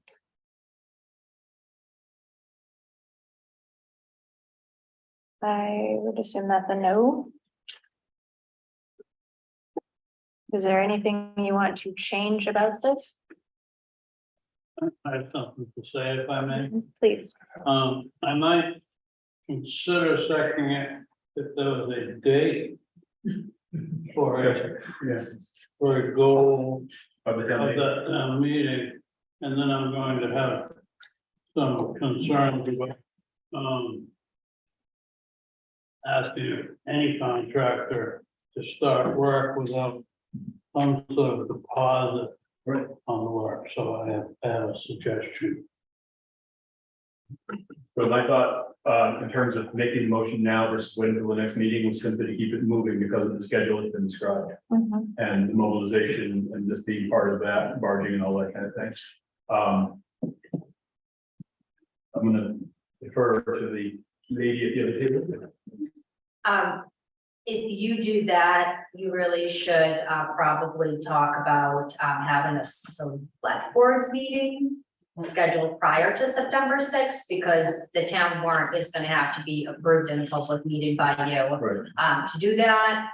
And then the other part of it is the funds would not be available until whatever the voting decision is made at the special town meeting. Which would ultimately pause any decision on the behalf of the town for this project, unless we have a vote from the voters.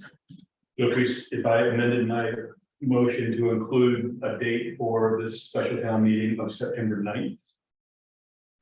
Would that help? I don't think I'm gonna be able to second it, and I'll explain why in a moment. Not to be adversarial. Could I explain why I'm not Please. prepared to? Here's why I'm not prepared to second it. We can call a special town meeting if we think we need to ask the voters for a special town meeting. Most any time of the operational fiscal year that we're in. In other words, if a big piece of equipment completely blows up and we need to either have it repaired or purchase another one, that's likely a special town meeting situation. I feel if we really want to move on this item, and I'm in favor of moving on it, I feel that right now we could take $16,000 we've already authorized from the Coastal Access Fund and the balance of $8,750 from the Selectmen's contingency, leaving only $5,250 in the Selectmen's contingency, and just get this done. And then if moving forward, if we come up with other issues, I think we can call a special town meeting later for those issues. That's my reasoning, that's my position. Okay. Yeah.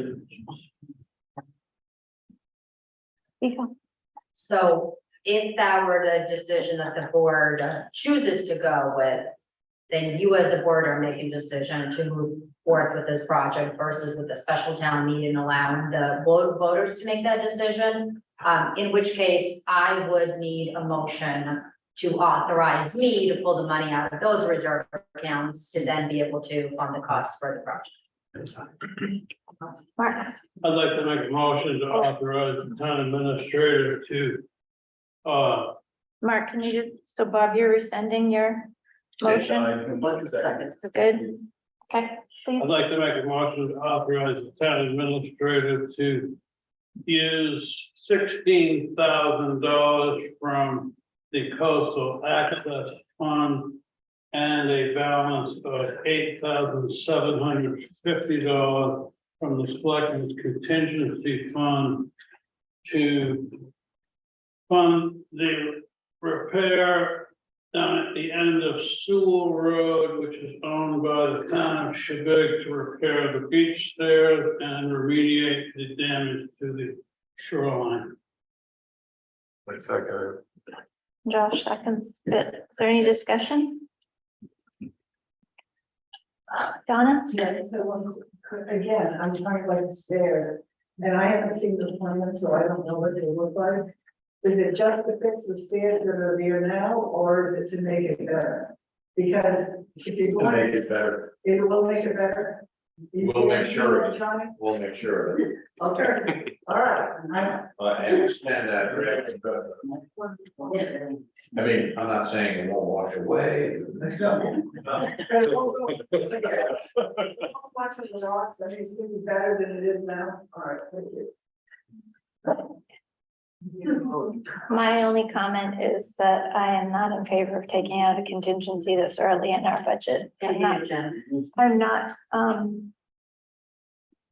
not in favor of taking it out of our contingency this early in our budget. That makes me very nervous, and therefore I won't be in favor of this, so. Okay, all those in favor? And all those opposed? Thank you, guys. So 23-072 to discuss possible land use for affordable housing and take any necessary action. Bob, would you like to? To bring everybody up to date or refresh the memories. The select board voted several meetings ago to authorize the City Government Community Association to spend funds on looking at 5 different town-owned parcels for potential use in the future as homeownership, affordable housing, year-round housing project. So that Sika would be allowed to go and walk on those lands and look at them, and if Sika so decided, Sika would be able to bring in surveyors, soil analyst people, that design people, that kind of thing. And the board gave Sika permission to do that. No thought of permission to build anything or anything like that, just the permission to explore the idea. And then if Sika came back with specific suggestions, that would need to go through the select board and town meeting and all that kind of thing. In the current round of main housing funding, Sika has had 2 plans moving forward. And an opportunity has come up. I'm going to say this carefully because I don't want to put anybody's private information out there. But an opportunity has come up to create a win-win situation within the community in a way that benefits some homeowners and benefits Sika's mission of providing year-round affordable housing. In order to take that idea forward, Sika needs a plan B as to where to build 2 of the residences, specifically a CAPE and an ADU was the prior plan on a different piece of property. ADU? Accessory dwelling unit. Mhm. So the main housing money that's been allocated to us is $210,000 per residential unit. And we can't move forward on any of it without moving forward on all of it. Main housing has said they will only close on these small island projects. 1 closing per island. You can't do half of it now and half of it later. They just told us a couple of weeks ago. So the request is for 1 of the parcels, could Sika explore that parcel as a potential place to build these 2 rental units? And if Sika is able to come forward with a logical plan, then that would need to go to town meeting for approval. We're simply asking that, whereas the prior permission was that we could look at those 5 parcels for home ownership projects, can we look at one of them for a rental project? That's the question. And asking the board to make a decision on that. I'm speaking not as a select board member. Get your other hat on. Seeker member. Yep. I don't think I need to recuse myself because I have no financial interest, but if anybody on the board thinks I do, then we can talk about that. Mark, Permission to ask Bob a Please. question. Bob, when you say instead of home ownership, rental, you mean that Seiko would actually be the title holder, Yeah, for 30 years minimum. just like the residence is down on school. Exactly. And what piece of property would this, can you say what piece of property? Yep, the triangular piece, the, near the intersection of, Roy Hill Road and Meeting House Lane, that is smaller and hard to build on. But the idea that was being discussed was carving off a small chunk of the backside of the land on which the current, town office building and public safety sits. Adding that to that triangle to comprise 1.5 acres, we could then make it buildable. And so am I assuming that the reason you're asking permission to look at it under that rental is that it would be a non-taxable situation if it was. It would be non-taxable, as is the schoolhouse road operation, non-property tax. Yeah. Thank you. anybody else have any questions? So we need a motion to let Sika move forward with these proposals for, Changing the examination from survey and soils testing for the purpose of homeownership to surveys and soils testing for the purpose of rental, to benefit these other situations that I described. Mark, I'm sorry, just to be clear, you're asking permission for us to give to Shabbat Community Association to move forward with a proposal that would then go through a series of meetings in town meeting. Right. Thank you. does anyone have any questions? Donna? That's a question about, I don't understand this part about this nebulousness around it. I'm kind of confused. When you said that something about, I don't even know what you said. It made it sound like it was beneficial to somebody, but we couldn't talk about who it was going to be beneficial to. I was confused. Well, if you remember, Donna, when we're talking about individual parcels of land that are owned by town people, we can't talk about that in public meetings. That has to be talked about in executive session. Right, you're talking about townland, so I don't understand how The to. town has been described, it's that triangular parcel. Right, but so you're Other getting parcels. land from other people too, is that what you keep saying? No, we're not getting land from other people too. So I guess I don't understand, I guess I'm confused, but, I just wondered, There was a proposal, there is a proposal that is to build 2 more residents. I should have explained this one. Sika owns maybe the number on it, maybe it's 4.2 acres yeah, on schoolhouse road. We have protests and surveys that would allow us to build 2 more units on that property. And we have some suggestions as to money and other benefits that would happen for the community and for the affordable housing program if we build elsewhere. okay, I have to be perfectly honest. If Seeker already owns land that the town owned, that gave Seeker for that purpose. It sounds like there's something going on here that it doesn't feel good to me. And just personally, as a taxpayer, I'm really confused about why, if we already have space and we have this is such a land on this island is such a limited. Yeah. What, you know, I just, Yeah. I just don't understand how you would use the land you already have. And then if that's successful, then go to the next place. I don't, it sounds to me like somebody's trying to make a deal on the side and I don't like that I'm getting from that. And nothing personal, I understand. but I just personally, I would have a hard time going forward with this. If I were to, if as a taxpayer and a voter. Good night. Yep. So Donna, again, I'm trying to protect the feelings and interests of individuals that are involved. Before anything was decided, all of the information would be public knowledge.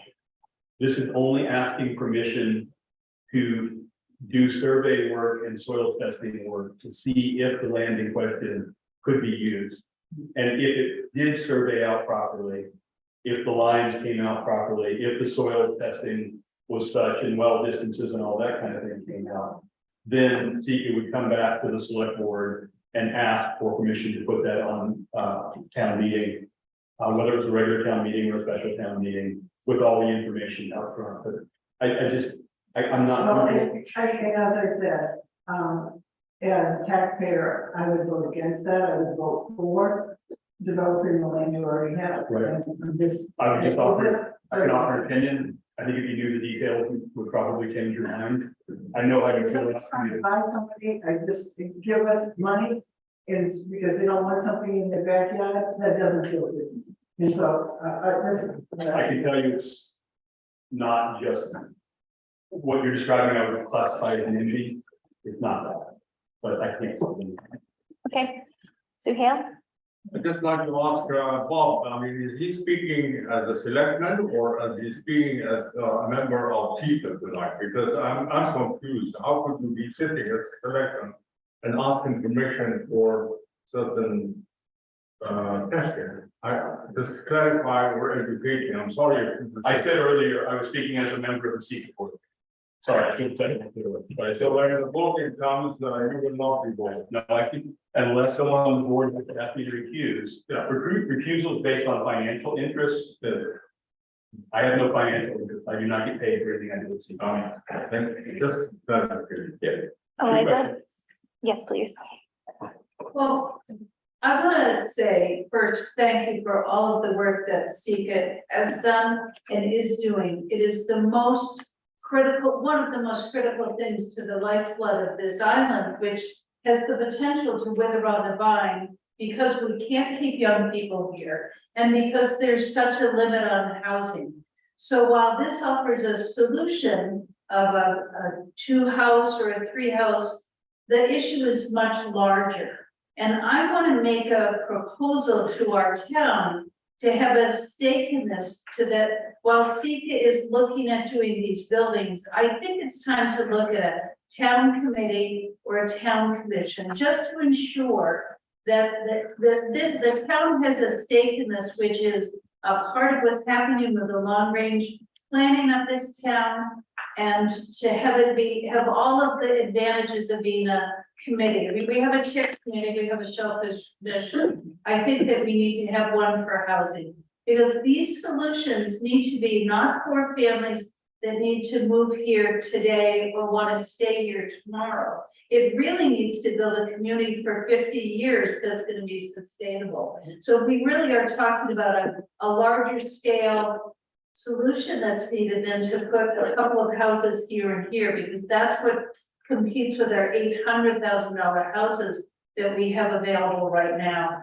So the Main Island Institute is looking at some solutions. There's some good solutions being looked at up and down the coast. So in really, without putting people, continuing to have people in the middle with all that is happening, I would like to have our town think about having to be a committee that could then have a nonprofit handle the building, but that it really becomes a part of the town. By the way, the town of Long Island, the manager now is in charge of housing for the town of Long Island. We're seeing some of that happen up and down the coast of Maine with solutions that are town-based, because I think it needs to have that stake in it. So that would be my proposal right here, and I think it's time for our town to look at that. Thank you, Liz Jean. Thank you. Does anyone else have any comments or questions? So Bob, I would like to offer a motion that the select board allow Sika to explore with surveys and soils work that one parcel of land as described earlier for the use to explore for the use of a rental project as opposed to the earlier approval of exploring it for a homeownership project. Can you repeat that, please? I make a motion that Sika be empowered to explore the use of that land for a rental project using funds that are available now, as opposed to exploring it for a home ownership project for development in the future. And if Sika can come up with a plan to use it in that way, then Sika would need to come back to the select board and then the town meeting for any kind of approval of going forward. What was the last few words you said? If Sika is able to develop a plan of after surveying and doing soils analysis, then Sika would need to come back to the select board and ultimately the town meeting for approval of the beforehand in that fashion. can I please have a second? I'm gonna go ahead and second it for discussion purposes mostly. Thank you, Mark. It's okay. Let's May I? discuss it. Philosophically, I don't have anything against looking at housing and the housing issue and the price of everything that we're seeing. I certainly don't. I have a little bit of an issue. I think I made myself clear to you and Seeker at one point. Recommending to the voters, and ultimately it would be the voters' decision anyway. But myself, I have a tiny bit of a problem recommending to the voters and residents of Sheboygan Island to hand over town-owned land for a project that then is developed and built as a rental and then owned by a nonprofit and therefore non-taxable, and therefore no tax money goes back into the operation of the town. And I know that it's only, you know, we're only talking probably $3, $4, $5, $6, $7,000 worth of tax money annually on a building like you're talking about. But I'm telling you, running this town is not getting cheaper. And to have the taxpayers all put their fair share in is important to me. As a longtime volunteer resident and at the moment, select board member, so. Don't be surprised or offended if I don't vote for this. Thank you. Josh, anything?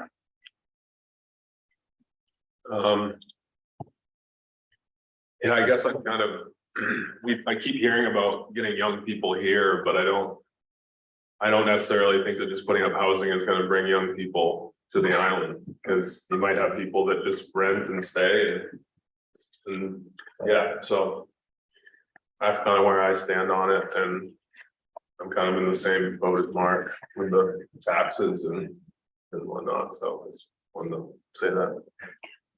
Well, ultimately, it's the decision of the town, and I think what Seek is asking for is just to research it and figure it out. And I commend them for doing that, and I think you gotta start with something, and they're trying, so. Anybody want to vote now? All those in favor? And all those opposed? So there we have it.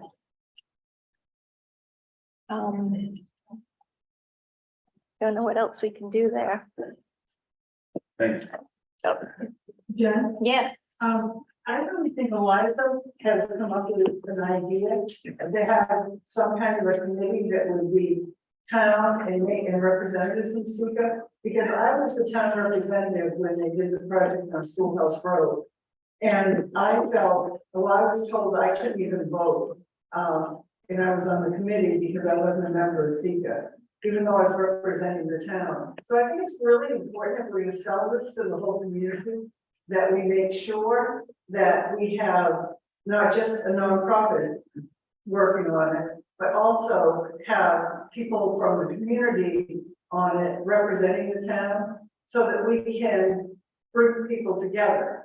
And I don't mean to interrupt, but Bob is a member of the community. He's on the town board and he's a member of Sika and representing Sika. So I kind of feel like that fits the bill for such a thing. well, I think you don't have just one person. I guess that's, you need a variety of people representing various segments of the community. Isn't that the rest of the board of Sika then? I just been telling you my experience. No, and I'm just my asking experience questions. when I worked in Sika. Mm-hmm. And actually, Sika, some of the members of Sika voted to actually pay one of the other members to money to oversee the project. So And the I think town we're had getting no- off topic, I know, but I just think that it's worth thinking about. I- community-wide. yeah, I I appreciate don't want that. to just die. No. Can I make a suggestion? Yes, please. If there are members of the public that have a suggestion such as Eliza, with the experience of seeing how boards and committees have come forth, write up a proposal of what your recommendation would be for a committee. Provide that to me. I would bring that as an agenda item to the board, and the board could vote whether to move forward with that committee or not. Thank you very much. Sounds great. Thank you, Rita. Did I say something extremely quickly? Yes. I just wanna be clear, and I think Bob and Liza Jane and others know this of me. I hope that they do. I really appreciate past and present efforts that are going on to try to help this situation, and I don't want people to think that my vote does not reflect that. I certainly recognize at one point there was Echo and there was Sika, and I know that people are trying to work hard, and maybe it needs to be formalized into a town housing authority or some sort. So I just want to make sure people understand, I do appreciate the efforts. Thank you, Mark. And I'll just put it out there that we have an awfully hard time getting people on committees in the first place. And not that, I'm not saying that there won't be people that want to join such a committee, but if anybody is interested in a solid waste committee, we are desperate for people. And just want to throw that out, little plug for the solid waste committee. But I'd like to move on if we could. And other business, does anybody have any other business too? I do. Excellent. So I've had communication recently from the hotel. Mhm. Brian's here on behalf of the hotel. He can further explain, but basically the short story of it is that due to reasons out of, between them that Brian can provide the detail, they missed the opportunity to provide the liquor license on this particular agenda as an agenda item. The liquor license, if you can recall from past experiences, is something that has to go through the state, but it comes in front of the board for approval and your signature that then needs to be sent by them. And so that's a little detail. I'm happy to turn it over to Ryan for further detail and information, but that's the other business that will be in front of you tonight. Liquor license for Slowville? The hotel. For the hotel. Yes. So, places like the hotel and the Slowville Annual have to submit their liquor license to the state. Before that it is done, it is brought to you, typically as an agenda item, that then you approve. I mean, historically it's been approved. I don't recall any instances where you haven't.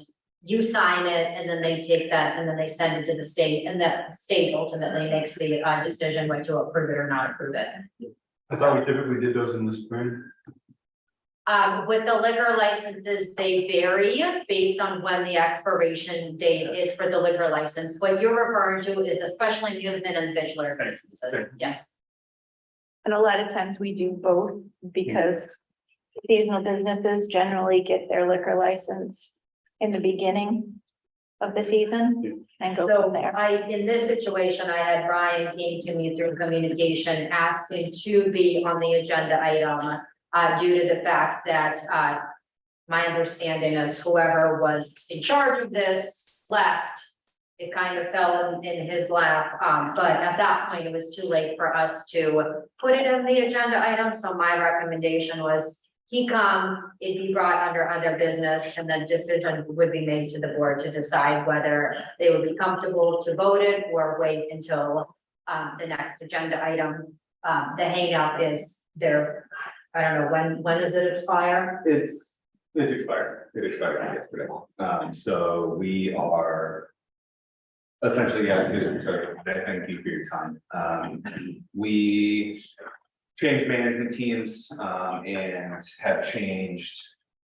Some other personnel as well. So it was a clerical oversight. I did bring copies for everyone. It is the same exact liquor license, except for the main person on there, the general manager is no longer Glenn, so that's over the case. Everything else is the exact same. So yes, it is, me doing this in Portland, you just kind of bring it to the town hall and they don't have a meeting. So I was unfamiliar with your process until recently. So yeah, long story just right is that you're looking just to continue our business as normal. So this isn't the liquor license that you'll be sending out. This is just a copy of, What you have is a lot, yeah, I understand, that is the exact application that gets sent to Badlow. And Augusta, and it is there for your review and for your signature. Which to be his point, it was, I believe it is normally done in spring. I was kind of looking at past meetings to see how you voted previously, and it does seem like in the past it may have been done again. It's merely a clerical oversight, and in our operations, the people who have usually been involved in this are no longer managing the. Give permission to ask a question please, of Ryan directly. please. Ryan, in the past, we've taken some complaints from Civic Train Station Company about some activity of some people that have had a few too many. And the inn had sort of said that they would work to help improve that situation for CTC and the Stone Wharf area, if you will. Are you aware of efforts to try to do that? Yes, we are vigilant about not allowing, I believe, Matt's complaints in seasons past had been people bringing physical beverages down there with them. So that is, our staff has been vigilant in the last year to ensure that doesn't happen. And I wish he was here obviously to speak to it. I have not personally received any complaints from him this year in all of our communication, and I'd say we communicate pretty every so often that it has not been a problem any longer. And I wasn't trying to trap you with that question, but I've talked a little bit with Matt Ridgway and a little bit with Sheriff Bob, and they both seem to think that there was some improvements in the area, so just wanted to get that out there. I appreciate that. I'm prepared to make a motion. Go ahead, Mark. I'd like to make a motion to approve the liquor license for the Shebig Island. Any discussion?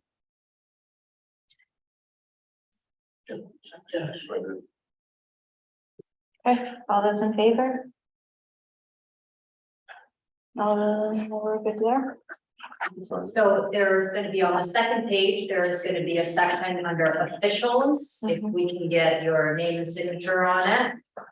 You have a I copy, think it's on the second. second to last page, Yeah. and then hand it to him, and then you can go on. Well, I just do like that. You don't want to sign that one, it's great. Will you? Forward me a signed copy, please?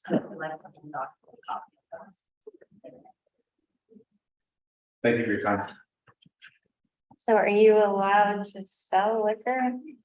We are using our catering qualified liquor license to get there for now. The Because it takes quite a while to get from the state. Doesn't it take a while to get it? Once this is done, it should take, I've contacted them, Okay. so, you know, I'm hoping that this will get done pretty quickly. But if not, we will continue to use our qualified liquor license, especially for student loans. As long as it's all up to snuff. Okay, any other business? I'll move on to communications. What you got for us, Vika? Anything? I have, three little things to share from you. One is, it's a big communication. It is something that was received from, somebody that was visiting the island, while they were here. Their wife suffered a knee injury and had to be transported to Maine Med, and the reason for the notice was that they wanted to pass on the information to the fire chief and the rest of the department, and forward their heartfelt thanks and the wonderful job that the fire department and the EMT did with their quick response, professional manner and care that was provided. They were well trained crew. And this gentleman would know because he was a retired fire lieutenant. And it ended saying that I hope the residents of Shebig know how lucky they are to have fellow residents who will respond to their time of need. So that was a nice positive little communication. Thank you. The other one, which is another good one, it was provided from MMA, and it's a notice that was asked, it's like a little press release that was done, and it was to announce that Shebig Island received $2,673 dividend check, which I deposited today from MMA because of good performance and loss prevention program. So we budget every year for MMA for property and casualty pool and pump. So because we went an extended period of time without any accidents, they take the sump pool and they distribute money to the municipalities without accidents. We happen to be one of them, so we received some money back. So that was another positive one. And then the third one was a communication that was received from the school board. And I'll just read it. It's from Elizabeth, who is the chair of the school board. And it said that they had exhausted all options on the island for someone to mow for the field. And with this late in the season, the school committee graciously asked the town to mow 2 more times. One more for the school and then once in September after the school start. And we would like to discuss with you as well as the select board for the town to purchase a 360 turn mower as its property. They would have Gennaro complete the mowing next year as he is a town employee and has liability insurance, and in the town, in addition, the town has space in the public works to house the mower too. And then it ended saying that my hope is that for the school committee to continue to speak about this at their next meeting and to come in understanding the solution.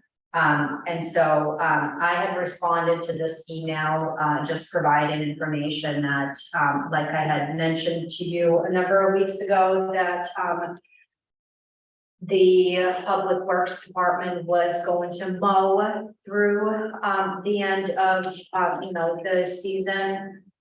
In time for school to start.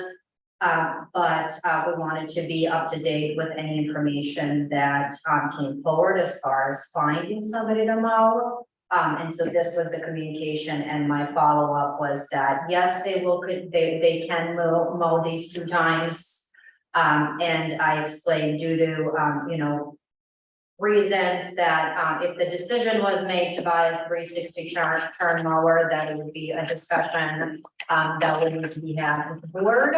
And I would necessarily support it coming out of the town budget. If it's a need for the school department, I would encourage that it would come out of the school, reserve accounts. And that while they do have, Gennaro mowing under that liability insurance, that's a contractor separate from town employees. So there are some discussions to be had. I would encourage that, maybe the chair of the select board and the chair of the school board and superintendent and I sit down to have a preliminary discussion about what the options are going forward. Because I don't want there to be any, decisions made by the school board on the behalf of the town or vice versa. With this being a discussion, and an issue that they've experienced that, has kind of, transitioned into the town, helping out. So I know that's kind of a loaded communication, but I think it's the beginning of a discussion that will probably continue in terms of whether it's equipment purchases or whatever, whatever it is. I'm just throwing out some suggestions and ideas that not necessarily need decisions. Does anybody know how much one of those mowers cost? Rough guesstimate, 1,000, how much? 15,000 probably. One of those turn mowers, they're 12,000. They can be anywhere from 8 to 20. Tom and my mom went in on one, obviously not a, commercial grade, but they spent $5,000 and they split it. I think it depends on what things are, but I think One of those, like, turn of response, yeah. Just sit down to start, to have a conversation, make sure we're on the same page would be beneficial. Good for that. Okay. Thank you. We're on to approving the minutes from July 6th and July 12th, 2023. Anybody make a motion for that, please? And a second? Josh seconds. Any discussion? All those in favor? Thank you, Chris, for the meeting minutes. And items to be put on the future agendas.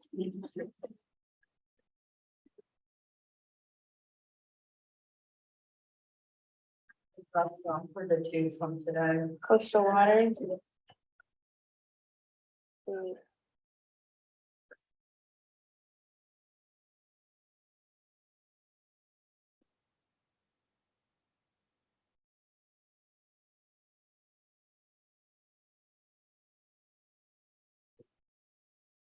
Yeah. Anybody else? All right, we'll work with that as we go. Okay. Now we are going to move into executive session pursuant to 1 MRSA 405-6C acquisition of real property to discuss the stone pier. So I'll ask everybody else. Yeah, Who made the motion? I guess I just did. I'll second. And all those in favor, and I'll take a bathroom break. Thank you, Van.